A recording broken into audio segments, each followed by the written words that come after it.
আসমান কম নিলামের 72 ঘন্টা পর পাঞ্জাব কিংসের চমক, মুস্তাফিজকে পিছনে ফেলে রিশাদকে কোটি টাকা কিনে নিল পাঞ্জাব কিংসের দল। এবং দেখুন পাঞ্জাব কিংসের দলে ইতিমধ্যে সুশীলে করে নিয়েছে শেরশায়ার, লাকি ফার্গুসন, মার্কাসনের মতো ভালো প্লেয়ার। তারপর এই রিশাদকে কোটি টাকা দিয়ে কিনলো প্রীতি জিন্তা দল। ইতিমধ্যে প্রীতি জিন্তা ক্লিয়ার করে দিয়েছে যত কোটি টাকা লাগুক আমি রিশাদ হোসেনকে নিয়ে যাবো, সেটাই করে দেখালো প্রীতি জিন্তা। এবং দেখুন মুস্তাফিজুর রহমানকেও নিতে চেয়েছিল প্রীতি জিন্তার দল, কিন্তু সেটা পায় নাই।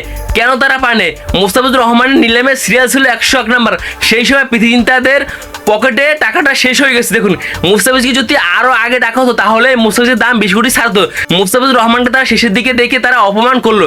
সেই দেখুন মুস্তাফিজুর রহমানকে কলকাতা কিনলো 9 কোটি 20 লাখ টাকা। এবং দেখুন এই মুস্তাফিজুর রহমানকে নিলামে নিতে চেয়েছিল 4টি দল, Kolkata Knight Riders, Chennai Super Kings, Delhi এবং পাঞ্জাব কিংস। দেখুন শেষ পর্যন্ত 5 মিনিট বিট করার পর মুস্তাফিজকে নিল কলকাতা নাইট রাইডার্স। এবং দেখুন রিশাদকে তারা কেন নিল? রিশাদকে নেওয়ার কারণ হচ্ছে বর্তমানে বিগ ব্যাশ লিগ খেলতে আছে আমাদের রিশাদ। এবং দেখুন সেইখানে হোপাটা কিংসের কোচ হচ্ছে রিকি পন্টিং, এবং দেখুন পাঞ্জাব কিংসের কোচ হচ্ছে রিকি পন্টিং। এবং দেখুন এই রিকি পন্টিং এর সম্পূর্ণ চোখ হচ্ছে বর্তমানে রিশাদের দিকে।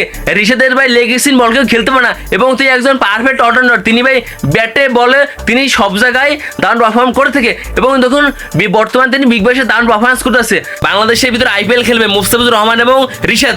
এই ভাই রিশাদকে নিতে চেয়েছিল নিলামের আগে, কিন্তু আমাদের সে সময় পলিটিক্যাল ইস্যু কারণে এই রিশাদকে নিতে পারে। দেখুন নিলামে 72 ঘন্টা পর ঠিকই রিশাদকে কোটি টাকায় তাদের দল চুক্তি করে নিয়ে গেল। এবং দেখুন রিশাদকে ভাই নেওয়ার কারণ হচ্ছে রিশাদ বর্তমানে লেগ স্পিন বল দারুণ করে, এবং তার লেগ স্পিন বলের সামনে কেউ দাঁড়াতে পারে না। দেখুন এই রিশাদ বর্তমানে বিগ ব্যাশে দারুণ পারফরমেন্স করতেছে। এই মুস্তাফিজ 9 কোটি 20 লাখে কলকাতা নাইট রাইডার্সের সাথে চুক্তি হয়ে গেছে। এবং দেখুন মুস্তাফিজ বর্তমানে দারুণ পারফরমেন্স করতেছে আইএল টি20তে। দেখুন মুস্তাফিজুর রহমান হচ্ছে একজন লাকি ম্যান, কারণ এই মুস্তাফিজ থাকলে বাংলাদেশ ম্যাচ উইন হয়। এবং এই মুস্তাফিজ হচ্ছে একজন কাটার, এবং এই মুস্তাফিজের বলের সামনে কেউ দাঁড়াতে পারে না। এই মুস্তাফিজের বলের সামনে সবাই ধসে পড়ে যায়। তার জন্যই শাহরুখ খান দলে কোটি টাকা কিলো মুস্তাফিজ। এবং দেখুন এই রিশাদকে যে কোটি টাকায় পাঞ্জাব কিংস নেবে সেটা কেউ কখনো ভাবতে পারে না। এবং নিলামের ঠিক 72 ঘন্টা পর পাঞ্জাব কিংস চমক দেখিয়ে তাকে দলে নিল এই রিশাদকে।